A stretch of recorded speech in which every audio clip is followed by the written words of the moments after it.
Idiot. Thank you, same to you. ఏంటి ఇంకా పడుకోలేదా? లేదు సార్, నేను పడుకోవాలంటే ఒకటి నేను పాట పాడాలి, లేదా ఎవరైనా ఏదైనా కథ చెప్పాలి. నువ్వు పాట పాడుకో, నేనే కథ చెప్తాను. కథలంటే అందులో దెయ్యాలయ్యి ఉండకూడదు మరి. ఏం భయమా? అబ్బాయి ఇంత రాత్రిపూట అవన్నీ ఎందుకని. ఏనా సినిమా కథ చెప్పరా? సినిమా కదంటే ఒకసారి నేను కాశ్మీర్ సినిమా సెకండ్ షో చూసి ఇంటికి తిరిగి వస్తున్నాను.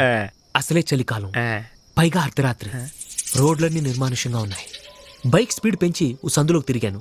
వీధి చివర ఒక స్ట్రీట్ లైట్ వెలుగుతుంది. దూరంగా ఎక్కడో అని సౌండ్ వినిపించింది. కుక్క కాదు, నక్క. నేను అది పట్టించుకోకుండా ముందుకెళ్ళిపోయాను. ఆ సందు చివర ఒక శ్మశానం ఉంది. మా ఇంటికి వెళ్ళాలంటే అది దాటి వెళ్ళాలి. సరిగ్గా నేను శ్మశానం దగ్గరికి వచ్చేసరికి స్ట్రీట్ లైట్ ఆరిపోయింది. నాకు భయం వేసింది. బైక్ ఇంకా స్పీడ్ పెంచాను. సడన్ గా డామ్ అని సౌండ్ వచ్చింది. Tyre puncture. నేను బండిది గబగబా నడుస్తున్నాను. నా వెనకాల ఎవరు వస్తున్నట్టు అనిపించింది. సడన్ గా వెనక తిరిగాను. ఎదురుగా నా ఫ్రెండ్ కనిపించాడు. వాడిని చూసి ఆశ్చర్యపోయి నువ్వేంట్రా ఇక్కడ అని అడిగాను. వాడి మధ్య నేను ఇక్కడే ఉంటున్నాను రా అన్నాడు. నేను ఆ భయం పోగొట్టుకోవటానికి సిగరెట్ ఉందా అని అడిగాను. వాడి చెవిలో నుంచి సిగరెట్ తీసిచ్చాడు. నా దగ్గర అగ్గిపెట్టలేదురా అన్నాను. పర్లేదు నా దగ్గర ఉందని చూపుడు వేలు చూపించాడు. దాని చివర మంట వెలుగుతుంది. పద్దు, నాకు భయం వేసి వాడి కాళ్ల వైపు చూశాను. దూరంగా ఉన్న చితిమంటల వెలుగులో వాడి కాళ్ళు కనిపించాయి. అంతా మామూలుగానే ఉంది కానీ పాదం మాత్రం వెనక్కి తిరుగుతుందిలా. కథలు కావాలంటే యాదవ్కి. హాయ్ ఫ్రెండ్స్, అందరూ ఎలా ఉన్నారు? బాగున్నారని అనుకుంటున్నాను. మా అవతారాలు చూసి భయపడకండి. అసలు ఈ సీన్లో అవతారాలే భయంకరంగా ఉన్నాం కదా.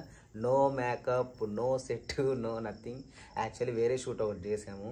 బట్ ఆ షూటింగ్ ఇంకా అయిపోతుందనే లోపల ఊరికి వీడియో యూట్యూబ్లో స్క్రోల్ చేస్తుంటే ఈ సీన్ కనిపించింది అనమాట. ఈ సీన్ చేయాలనిపించింది. ఇంతకుముందు కూడా ఒకసారి అనుకున్నాను, వీటితోనే చేయాలనుకున్నాను, కానీ అనుకోకుండా చేసేసామన్నమాట. ఇది మళ్ళీ ఎందుకో కనిపించింది, చేసేసాము. దీనికి మా కెమెరామ్యాన్ రాధా అక్కడక్కడ మధ్య మధ్యలో మా రాధా రియాక్షన్స్ కనిపించినాయి భయపడ్డట్టు. అట్లాగా వీడు ఎట్లా చేశాడు, వీడు ఫస్ట్ టైం యాక్టింగ్ చేశాడండి. ఏదో మాకు అంటే రఫ్ ఊరికి లైట్ చేసాం. ఇప్పుడు టైం ఎంత, 2 టైం మిడ్ నైట్. సో అదనమాట.